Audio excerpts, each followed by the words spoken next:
Bueno, continuamos hoy en nuestro estudio de Efesios y les pido que abran sus Biblias a Efesios capítulo 4. Efesios capítulo 4 estaremos enfocándonos en particular en los versículos del 11 al 16, pero estaremos considerando otros pasajes. Es obvio que nuestro enfoque no es llenar las bancas cuando hablamos del crecimiento y madurez de la iglesia. Ese no es nuestra meta. Es lindo tener un buen número de personas, pero la meta de la iglesia cristiana no es llenar los asientos, sino que es edificar a los santos. Un joven pastor, lo mencioné la semana pasada, se acercó a Charles Spurgeon, uno de que había sido estudiante de él, y estaba quejándose de que su iglesia no era pequeña, que su iglesia no crecía obviamente en número, y no sé si se refirió también al crecimiento espiritual. Y Spurgeon le contestó de una manera muy típica de él: bueno, hijo, puede ser que tu iglesia sea tan numerosa como lo que Dios ha determinado para ti, porque es por ella y ni un alma más que tendrás que rendir cuenta en el día del juicio. Dios da el crecimiento a cada iglesia según su buena voluntad. ¿Cómo es que la iglesia crece? ¿Cómo es que la iglesia aumenta tanto en número como en madurez? ¿Existe algún método particular, algún sistema que debemos seguir? Bueno, yo creo que el apóstol Pablo en Efesios capítulo 4 nos enseña acerca del diseño de Dios para el crecimiento de la iglesia. Y lo que vamos a hacer es leer los versículos del 11 al 16 primero, y luego notaremos lo que el apóstol nos enseña. Capítulo 4, versículos del 11 al 16, dice Pablo: y él mismo dio a algunos a ser apóstoles, a otros profetas, a otros evangelistas, a otros pastores y maestros. Jesucristo, él mismo lo hizo. Es de su voluntad, es soberanamente que él da a la iglesia a estos hombres, hasta que todos lleguemos a la unidad a fin de capacitar a los santos, versículo 12, para la obra del ministerio, para la edificación del cuerpo de Cristo, hasta que todos lleguemos a la unidad de la fe y del conocimiento pleno del Hijo de Dios, a la condición de un hombre maduro, a la medida de la estatura de la plenitud de Cristo, para que ya no seamos niños, sacudidos por las olas, llevados de aquí para allá por todo viento de doctrina, por la astucia de los hombres, por las artimañas engañosas del error, sino que hablando la verdad, en amor, crezcamos en todos los aspectos en aquel que es la cabeza, es decir, Cristo. El versículo 16 nos ayuda a ver el resumen del ministerio de la iglesia y la meta, de quien todo el cuerpo, estando bien ajustado y ungido por la cohesión que las coyunturas proveen, conforme al funcionamiento adecuado de cada miembro, produce el crecimiento del cuerpo para su propia edificación. Y lo que notamos aquí, dos cosas sobresalientes. La iglesia crece por medio, en este plan de Dios, por medio de la capacitación de los santos. Lo dice el versículo 11 y versículo 12, dice que Dios dio a ciertos hombres a la iglesia, cada uno de ellos manejando, enseñando la palabra de Dios a fin de capacitar a los santos o perfeccionar a los santos. O sea, ese es el primer paso, el perfeccionamiento, la capacitación de los santos, de cada uno de los hijos de Dios. Y en segundo lugar, ese plan progresivo de Dios para su iglesia es la obra del ministerio. Y estamos hablando acá del servicio mutuo que existe y debe existir entre aquellos que son miembros de la iglesia. Lo que notamos inmediatamente en este pasaje es que Dios diseñó a su iglesia para que se ministraran unos a otros. La obra del ministerio, la capacitación de los santos para que ellos lleven a cabo la obra del ministerio. Inmediatamente notamos entonces que la iglesia no es simplemente una reunión de creyentes, sino que la iglesia es parte del cuerpo de Cristo, funcionando dentro de un punto local, una iglesia local, donde todos los miembros funcionan según su función particular, según su don, según sus habilidades, para el beneficio de otros. O sea, esta idea de que vamos a la iglesia y nos sentamos, escuchamos un sermón y nos vamos a casa y seguimos como siempre, esa no es la idea de una iglesia en el Nuevo Testamento. Entonces, Dios diseñó a su iglesia para que fuera una iglesia que se ministrara unos a otros, que usaran cada uno de sus dones para la edificación de todos. Y noten el aspecto ese de cada uno. El versículo 7 dice Pablo, para que cada uno de nosotros, o a cada uno de nosotros, se nos ha concedido la gracia conforme a la medida de Cristo. O sea, cada uno de nosotros poseemos gracia, poseemos un don o más para la edificación del cuerpo de Cristo. Noten el versículo 1, el Señor dio a la iglesia, el 11, perdón, el Señor dio a la iglesia a algunos a ser apóstoles, otros profetas, evangelistas, a otros pastores y maestros. O sea, la iglesia tiene una función donde cada miembro lleva a cabo una obra en particular, según sus dones, según las habilidades y según el llamado de Dios para cada uno de nosotros. Todos y cada uno de nosotros hemos sido incorporados en la iglesia para ministrarnos unos a otros, servirnos unos a otros. Somos miembros de la iglesia de Cristo, que es su cuerpo.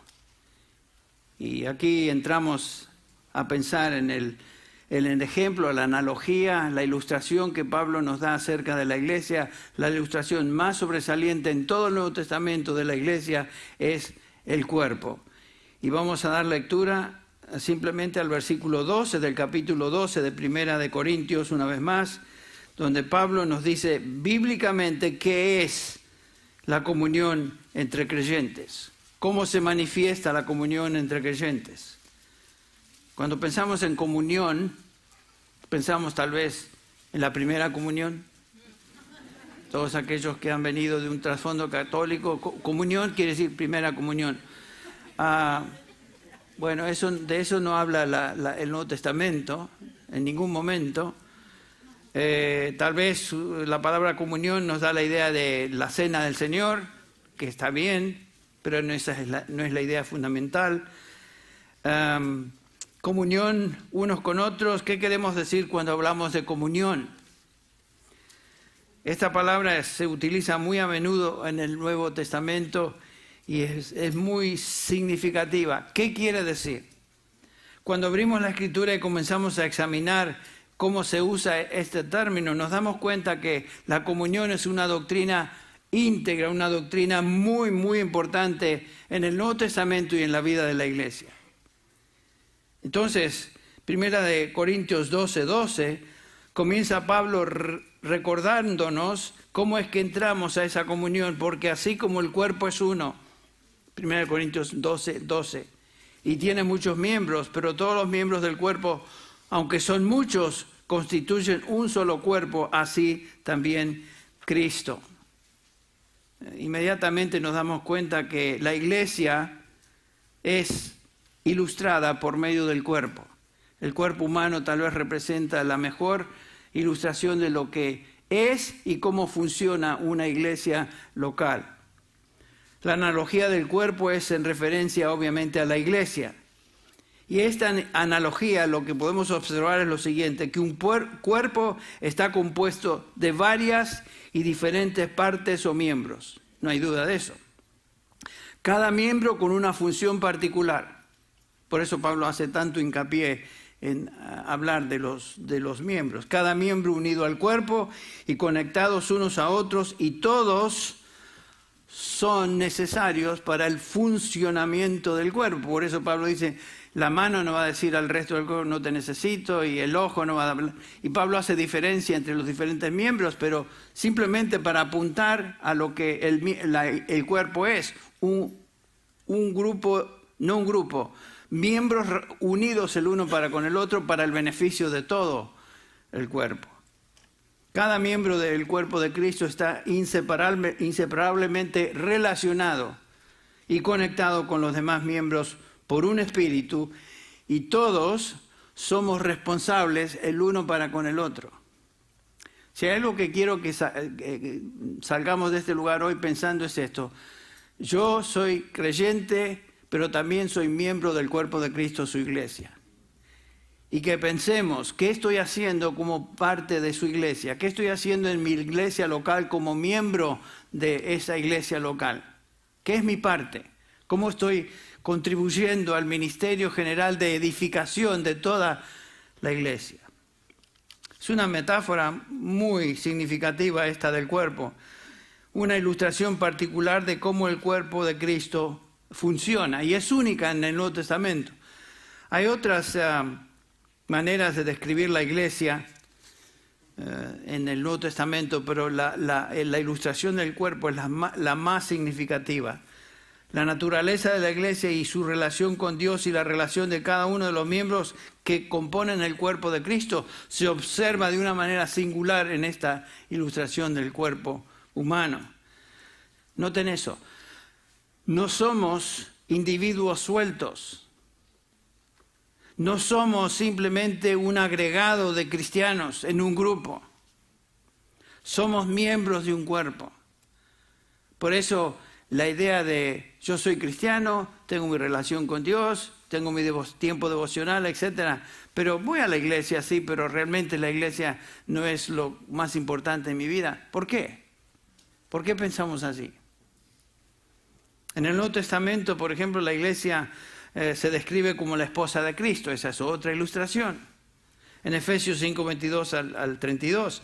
En Juan 15 la iglesia se describe como los pámpanos. En Juan 10 Jesucristo es el pastor de las ovejas, o sea, la iglesia son las ovejas.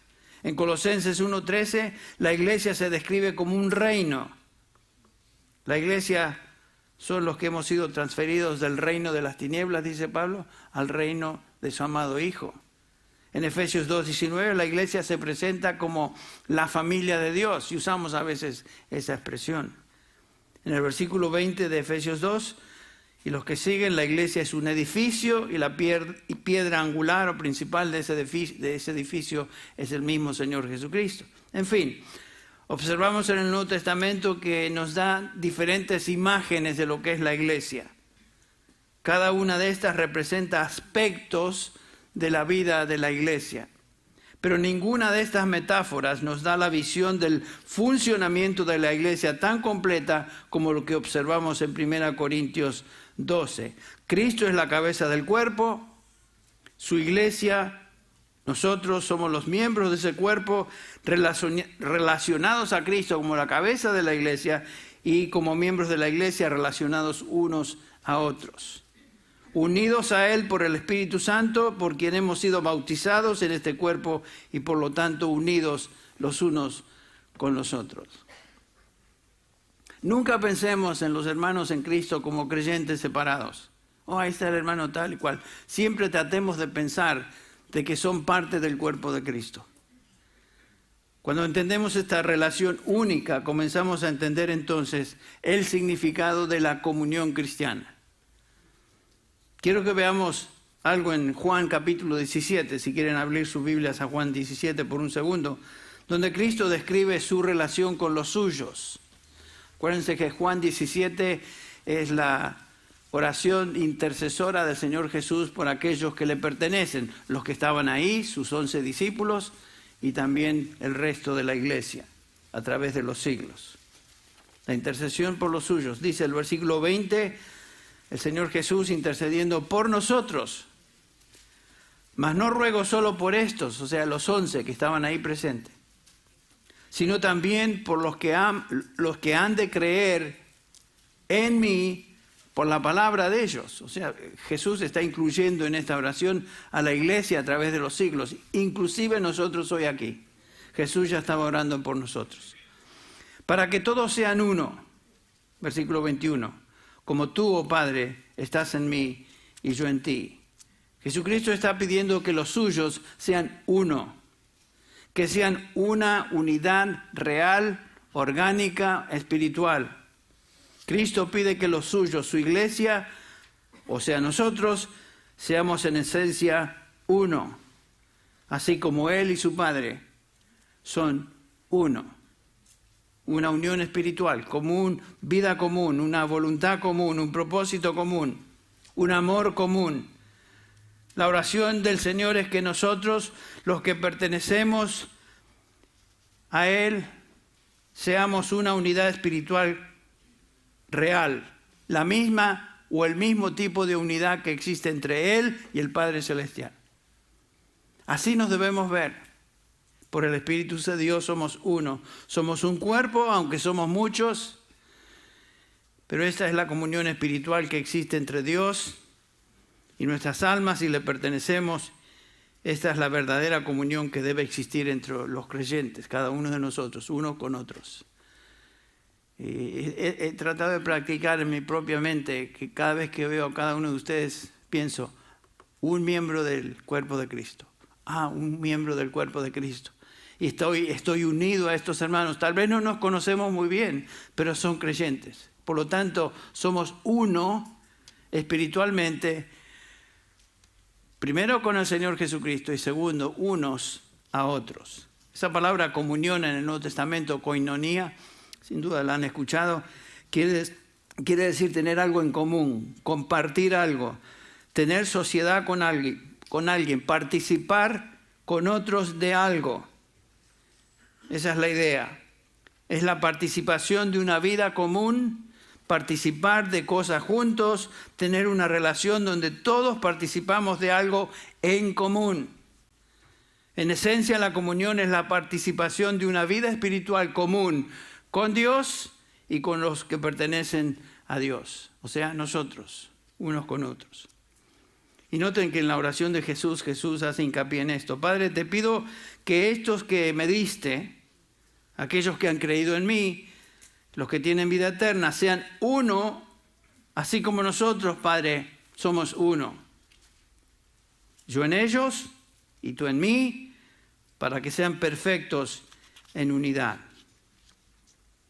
Somos uno. El Señor pidió al Padre que esa sea una realidad. ¿Piensan que esa oración fue contestada o no? Por supuesto fue contestada. Es contestada. Esta oración de Jesús ya fue contestada. Jesús no está pidiendo que nos llevemos bien, aunque eso está incluido en el paquete, por supuesto. Que tengamos unidad organizacional, que todos los cristianos de alguna manera se reúnan y sean unidos bajo una misma bandera. No, Jesús está orando por unidad espiritual. Jesús está orando por comunión espiritual entre los que le pertenecen. Y esta unidad ya fue lograda, porque dependió del bautismo del Espíritu Santo, como leímos en 1 Corintios 12.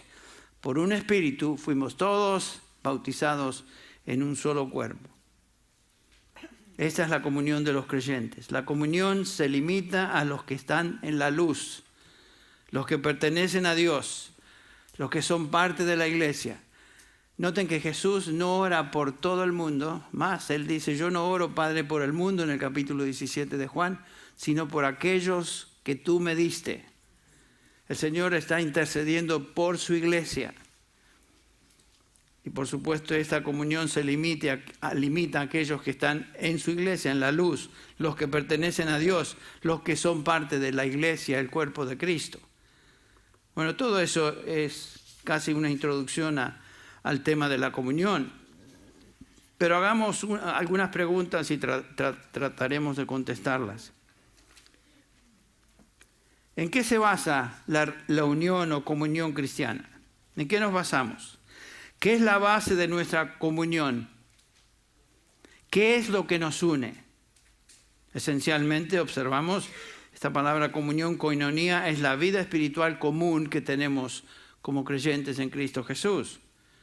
Nuestra unidad, nuestra unión no es emocional, A veces, como decía la vez pasada, creo que el miércoles, tratamos de fabricar algún sentimiento particular que nos haga ver que sí. No es una unidad o una unión emocional, no es una unidad o unión denominacional, no es una unión ecuménica, como algunos piensan, no es económica, no es cultural. La comunión desde la perspectiva bíblica es una unión espiritual y divina. Y por lo tanto, esta es la obra única del Espíritu Santo en aquellos que son salvos. Observamos que el apóstol Juan nos dice acerca de eso en 1 Juan 1:3, un pasaje precioso para meditar. 1 Juan 1:3, lo que hemos visto y oído, dice Juan, o sea, está hablando de él y los apóstoles, lo que hemos visto y oído, os proclamamos también a vosotros, se dirige a los creyentes, para que también vosotros tengáis comunión con nosotros, y en verdad nuestra comunión es con el Padre y con su Hijo Jesucristo. Cristo está hablando de salvación. Esto es en esencia lo que nos une, la comunión con el Padre, la comunión con el Hijo por medio del Espíritu Santo. Esto es salvación. Desde el momento que de nuestro nuevo nacimiento, desde el momento que somos regenerados, somos uno con todos aquellos que han sido regenerados y todos aquellos que son hijos de Dios. Por eso se anuncia lo del teléfono. Bueno, la proclamación del Evangelio tiene una meta en particular, y es esta: crear una comunión, crear una vida espiritual común. La meta y objetivo del Evangelio no es solo salvación del infierno para los individuos. La meta del Evangelio es la creación de una comunión de personas unidas en una misma vida, un mismo poder, un propósito común, un ministerio común, un amor común. Eso es. Esta es una comunión eterna de la que hemos estudiado en Romanos 8. Jamás seremos separados. Nada ni nadie nos puede quitar de esa relación con Dios. La comunión de la que hablamos es una vida espiritual compartida que tiene como base entonces la salvación, nuestra salvación. Estamos unidos el uno al otro, unidos al Padre, unidos al Señor Jesucristo, unidos por el Espíritu Santo. Por eso al final de la carta de 2 Corintios, Pablo dice en el último capítulo, el versículo 14, la gracia del Señor Jesucristo, el amor de Dios y la comunión del Espíritu Santo sea con todos vosotros. Entonces, cuando hablamos de comunión cristiana, estamos hablando de la comunión eterna que tenemos basada en nuestra salvación, aquellos que estamos unidos el uno al otro, con Dios, con su Hijo Jesucristo, por medio del Espíritu Santo que está en nosotros. Tenemos una vida común, noten, con la Trinidad. Esto es salvación. La implicación de esta realidad es que cada persona que ha sido redimida tiene el derecho de participar en esa comunión de la iglesia. Todos somos miembros de esa comunión si pertenecemos a Cristo Jesús. Todos.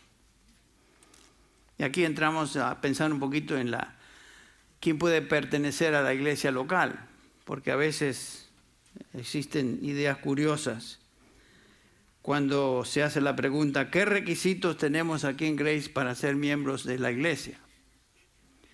Bueno, el requisito básico para empezar, lo estamos considerando, es que seas una persona salvada, que seas un hijo de Dios, que hayas experimentado vida nueva en Cristo Jesús. Por supuesto que tenemos una declaración doctrinal y por eso la enseñamos a todos aquellos que quieren ser miembros de esta congregación local. No pretendemos que todos los que se van a unir a nuestra iglesia entienden a la perfección todo lo que enseñamos desde el momento que se unen a la iglesia. Es imposible. Pero el requisito fundamental es que cada uno sea hijo de Dios, que haya sido salvado. Y la salvación entonces te da el derecho de ser miembro de la iglesia de Cristo. Pero también hay una iglesia local. que es la representación de la iglesia local, de la iglesia universal en un contexto particular. En el caso nuestro, somos la iglesia de Cristo, unidos por el Espíritu Santo, todos hijos de Dios, y representamos a Cristo en este lugar, aquí en Sun Valley, o no sé si es Panorama City o Sun Valley, pero el punto es este, que somos una representación local de la iglesia de Cristo universal. Por esta razón es que aquellos que se unen a nuestra iglesia toman clases de membresía, y algunos estarán pensando, ¿por qué tomar clases de membresía? Bueno, ¿por qué lo hacemos? Si el propósito si la iglesia está representada por aquellos que son hijos de Dios y han experimentado salvación, entonces, ¿por qué tenemos clases de membresía? En primer lugar, para estar seguros que cada uno de ustedes ha nacido de nuevo. Por eso las preguntas, por eso nos sentamos a conversar, por eso nos sentamos a pensar, bueno, tú quieres ser miembro de nuestra iglesia. Muy bien, magnífico, lo animamos, lo estimulamos. Pero, ¿quién debe ser miembro de esta iglesia? Bueno, aquellos que son, ¿quién? Han nacido de nuevo. Y ustedes saben que hay gente que viene, que piensan que son cristianos, pero vienen a la iglesia y se dan cuenta con el tiempo que no son cristianos. O sea, no han nacido de nuevo, no han sido regenerados, pero quieren ser miembros de la iglesia. Por eso las clases. Primero, para determinar si cada persona es o no es hijo de Dios. Porque obviamente queremos que todos los que se unen a la iglesia sean miembros de la iglesia de Cristo universal, que sean hijos de Dios. Que deseamos a través de estas clases que tú entiendas cómo uno puede conocer y ser hijo de Dios. Por eso se presenta el Evangelio en estas clases también. Lo mismo que fundamentos de la fe. Otra razón por la cual tenemos clases de membresía y fundamentos de la fe es para que cada uno entienda las doctrinas básicas del cristianismo. Para que entremos con los ojos abiertos. Esto es ser cristiano, esta es la iglesia, esto es lo que la iglesia enseña y debe enseñar. Queremos que todos conozcan eso. Y si el Señor te ha recibido como su hijo y te ha incorporado en su familia por el Espíritu Santo que reside en ti, entonces tú tienes el derecho de ser miembro de la iglesia de Cristo, de la iglesia de Cristo local. Y como dije, hay una iglesia universal de Cristo, de todos aquellos que pertenecen al Señor porque han sido salvados, y existe también una iglesia local que es la representación de esa iglesia universal en una ciudad particular. Por eso las epístolas fueron escritas a los corintios, a los efesios, a los filipenses, etc. Cada una de estas epístolas representaban o se fueron dirigidas a una iglesia local, con un liderazgo local. Y eso es lo que somos aquí, una iglesia local. Grace Community Church es una de esas congregaciones locales que representan a la iglesia universal. He escuchado, y este es un rumor, lo escuché esta semana pasada. Lo he escuchado antes, pero no ha sido un rumor universal, pero es algo que se escucha por ahí. Algunos piensan que para hacerse miembro de Grace Community Church, dada el trasfondo de nuestra gente aquí, deben ser residentes legales del país. Algunos piensan eso. Sí, hasta me han preguntado si uno tiene que ser legal para ser miembro de Grace Community Church. Y realmente Grace Community Church no estamos tratando de determinar quién y quién no es legal. Ninguno le hace la pregunta cuando estamos hablando y teniendo clases, oíme y mostrame tu tarjeta verde a ver si eres kosher o no. Nadie hace eso. ¿Por qué? Porque si eres hijo de Dios, tu entrada a la iglesia universal es por medio de tu fe en el Señor Jesucristo, y si el Señor te ha recibido y te ha dado la bienvenida como su hijo, como parte de su iglesia, entonces ¿quiénes somos nosotros para decir no, tú no tienes un estatus legal en el país, no te podemos recibir? Eso jamás. Que se les quite de la mente a aquellos que están pensando eso. Eso no es lo que hacemos. Ahora, cuando hablamos del liderazgo dentro de la iglesia y gente que tiene un perfil pronunciado dentro de la iglesia, ya sea dirigiendo música, dirigiendo un estudio bíblico, o etcétera. Alguien que es visiblemente parte de la iglesia y tiene un perfil un poquito más elevado. De esos pedimos que sean irreprensibles. Y por supuesto, nos dice Pablo en 1 Timoteo 3:2, si alguno desea el obispado, buena cosa desea, pero ese es el principio primero, que sea un hombre irreprensible. Ahora, estamos tratando de aplicar ese principio de irreprensibilidad sobre cada uno de aquellos que tienen un perfil pronunciado en la iglesia. O sea, que sean irreprensibles, irreprochables en cualquier área de su vida. Y por lo tanto, bienvenidos a ser parte del liderazgo. Pero para la iglesia en general, para los hermanos que se unen a la iglesia, no estamos pidiendo que haya un requisito de legalidad en el país para entrar en la membresía de la iglesia. Todos los que son parte del liderazgo de esta iglesia están aquí. Lo voy a decir porque es una congregación muy especial la nuestra. Están aquí legalmente y si no están aquí todavía, legalmente están están trabajando en su papeleo para que sean legales dentro de la congregación. Entonces, eso es algo que queremos, pero no tiene aplicación a ser miembros de la iglesia, solo aquellos que son líderes dentro de la congregación. La base, el fundamento, requisito para ser miembro de la iglesia es el único requisito que Dios ha establecido, es la salvación. Es la salvación. Así que hermanos, no tengan ningún temor. Si ustedes no han tomado la clase de membresía porque tenía temor que le iban a hacer esa pregunta, no se preocupe, porque esa pregunta ni siquiera sale. Bienvenido a la iglesia si usted es miembro de Cristo.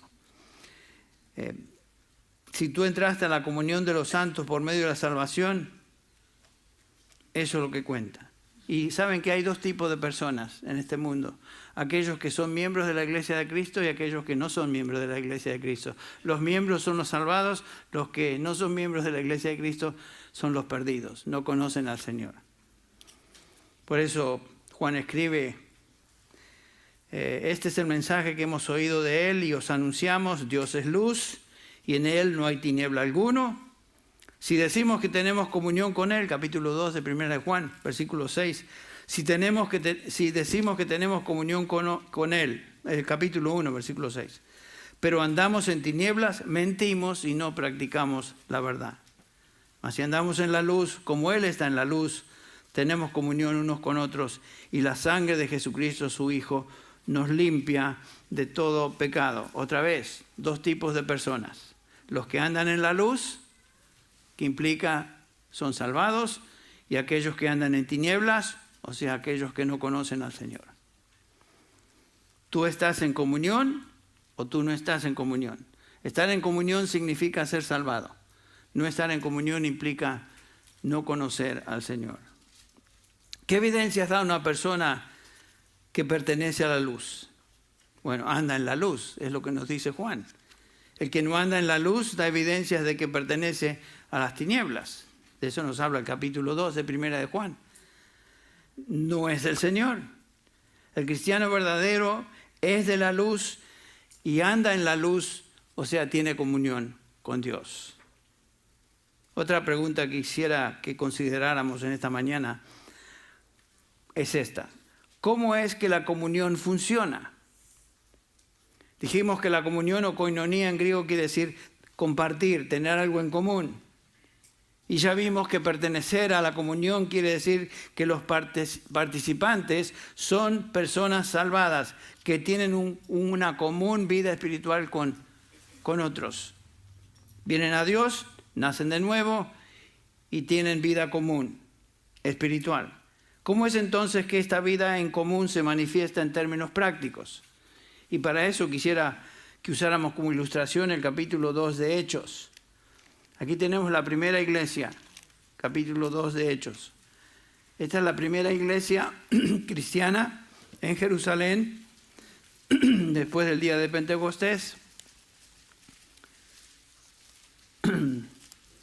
Notamos que el apóstol Pedro predica su gran sermón ese día y 3.000 almas se convierten. Versículo 41 del capítulo 2 de Hechos. Entonces los que habían recibido su palabra fueron bautizados y se añadieron aquel día como 3.000 almas. Muy bien. La iglesia comienza con todos, cada uno de ellos cristianos genuinos, cada uno de ellos nacidos de nuevo. ¿Y a qué hacían? Bueno, el versículo 42 nos dice, se dedicaban continuamente a las enseñanzas de los apóstoles, a la comunión, al partimiento del pan y a la oración. Noten que se dedicaban por sobre todas las cosas, primero a la enseñanza de los apóstoles. O sea, la instrucción bíblica siempre determinó el comienzo de un servicio cristiano. Aquí lo tenemos. Y también notamos que la comunión va más allá de experimentar una vida espiritual común. Lo que observamos es que estos que habían creído, habían sido salvados, ahora en práctica demostraban su unidad. Versículo 44. Todos los que habían creído estaban juntos, y noten esa frase, estaban juntos y tenían todas las cosas en común. Estacionémonos ahí un segundo en esa frase. Estaban juntos. No eran cristianos sueltos, no eran independientes, viviendo su vida cristiana separadamente, sino que estaban juntos. Esto es tan importante para entender el funcionamiento adecuado de cada miembro en la iglesia. Estaban juntos porque era justamente de esa manera que podían ministrarse unos a otros. No nos podemos ministrar por Zoom muy fácilmente. La iglesia fue creada, y lo veremos en un instante, para congregarse como creyentes. Estaban juntos. Ese es el propósito. ¿Cómo van a servir a otros sin esta comunidad, sin este tipo de relación de estar juntos? Por eso tenemos en la Escritura la exhortación de Hebreos capítulo 10, 24 y 25, que veremos en un instante, que no dejemos de congregarnos. Congregarse como iglesia es vital para la salud de la iglesia, para ministrarnos unos a otros. Esta semana, como lo hacemos los días viernes, donde hay estudio bíblico, Bárbara y yo asistimos a otro estudio bíblico del viernes. Aquí el estudio bíblico que se reúne con Manny Manuel Herrera y Asael, y estuvimos con ellos. Y me ilustró una vez más la importancia de estar juntos. Estar juntos. Y cada uno de estos estudios bíblicos es una ilustración de esta realidad. Qué bendición es estar juntos, escuchar la palabra, orar juntos, escuchar el testimonio de otros creyentes, oír y ver lo que Dios está haciendo en cada uno de ellos y el ministerio particular del Espíritu Santo en sus vidas, que solamente uno lo discierne cuando conversa con esas personas. Y a veces está un hermano o una hermana que no pretende ni puede hacer mucho y tal vez piensa que su participación en la iglesia nadie la va a reconocer ni nada, común y corriente. Y sin embargo estaba hablando con una hermana que ministró a mi corazón, nueva en medio nuestro. Y su testimonio, el anhelo de estar con los hermanos, el anhelo de escuchar la palabra, el disfrute que ella tenía de estar en ese contexto espiritual, me hizo tanto bien. Una hermana que recién llega a nuestra congregación y ministró a aquel que es el pastor de la congregación, lo cual implica que todos somos necesitados, todos somos parte del cuerpo de Cristo. Y no hay un miembro que sea inferior a otro. Hay miembros que, por supuesto, tienen una función particular, crítica, pero mi corazón, un miembro del cuerpo, no es menos que mi dedo, en el sentido de que es parte del cuerpo. Y yo necesito este dedo. Y cuando este dedo se lastima, el resto del cuerpo se siente. Esa es la idea de participar juntos en un contexto de estudio bíblico. lo que Dios está haciendo de una manera especial en ciertos hermanos.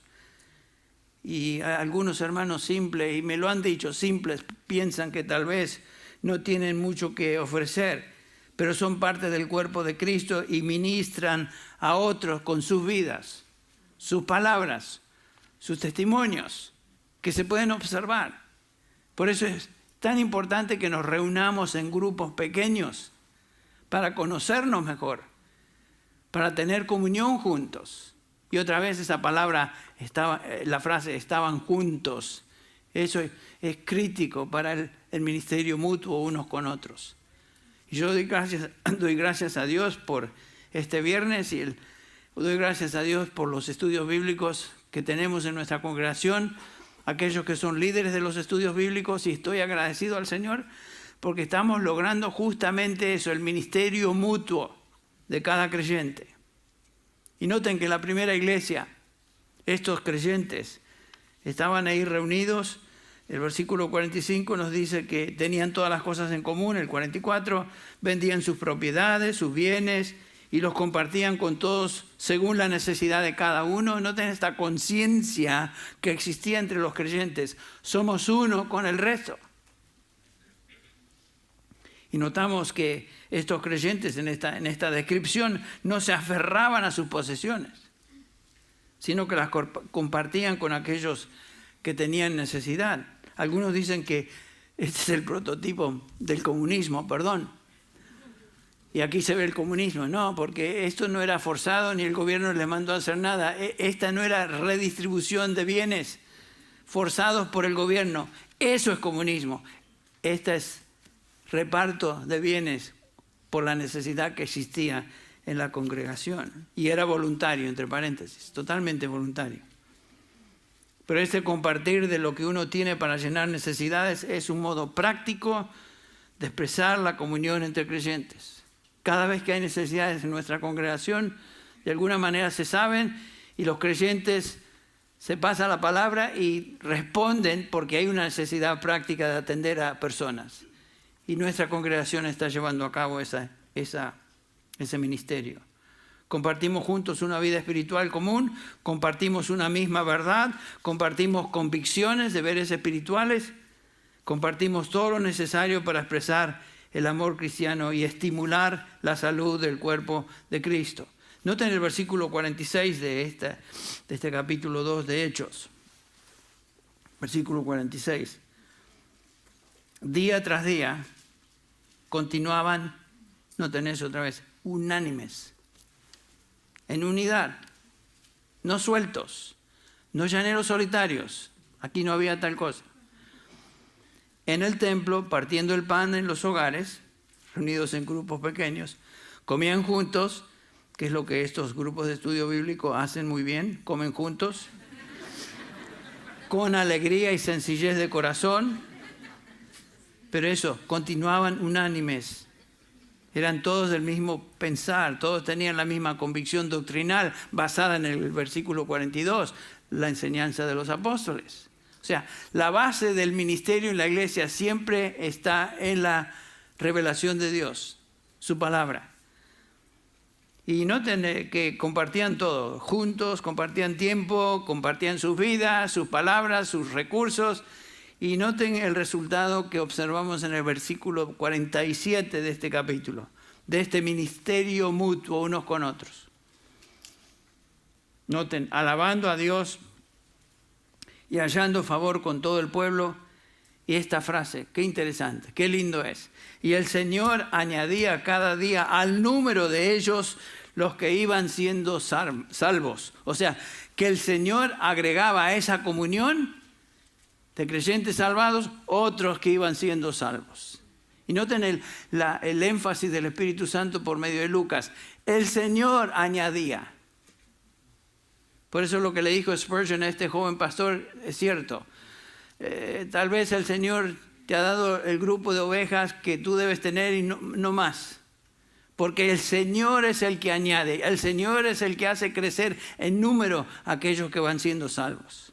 Nosotros somos fieles en predicar el Evangelio, somos fieles en ser testimonios unos con otros delante de todos, pero el Señor es el que agrega el crecimiento numérico a la iglesia.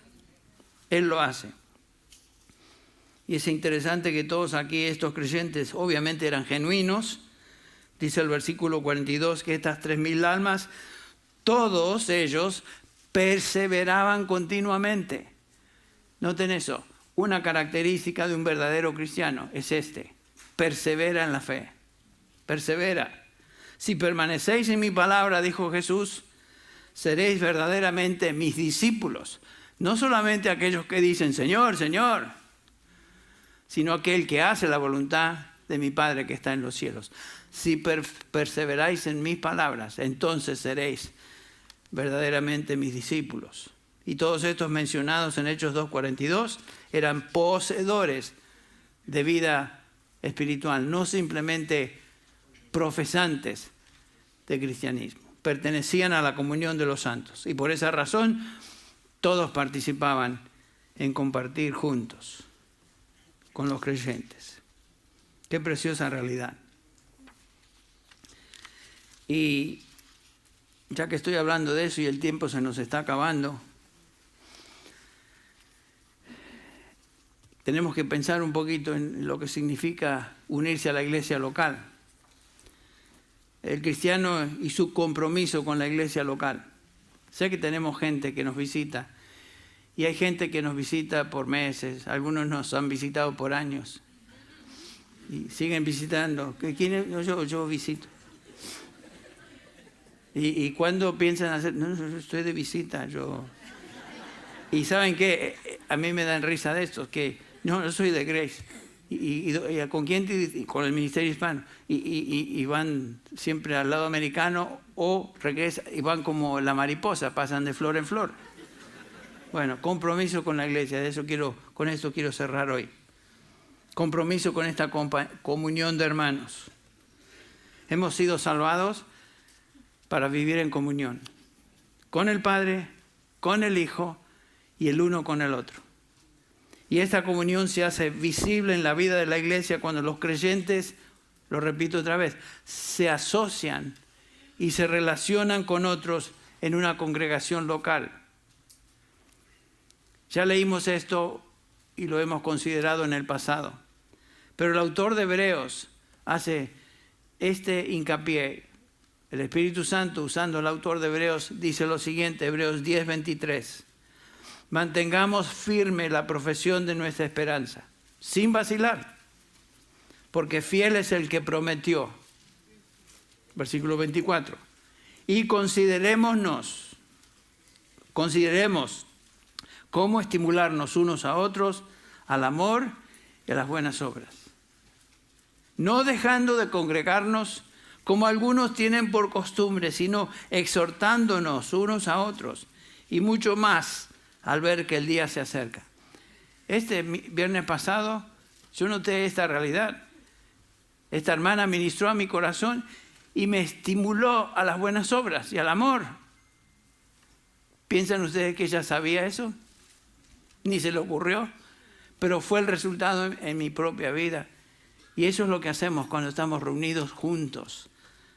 La exhortación es clara. No dejen de congregarse, dice el autor de Hebreos, como algunos lo hacen, y cuando lo hagan, ministrense unos a otros. El propósito de reunirse no es simplemente escuchar un sermón o un estudio bíblico, sino participar en la comunión de los santos. Ministrar las necesidades de otros, tocar vidas, ayudar, orar unos por otros, compartir luchas, experiencias. Y eso, la única manera de lograr eso es si nos identificamos con una iglesia local y nos identificamos con los ministerios de esa iglesia local.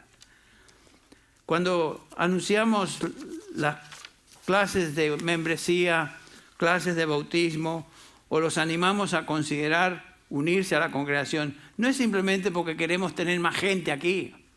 Ya ni cabemos aquí.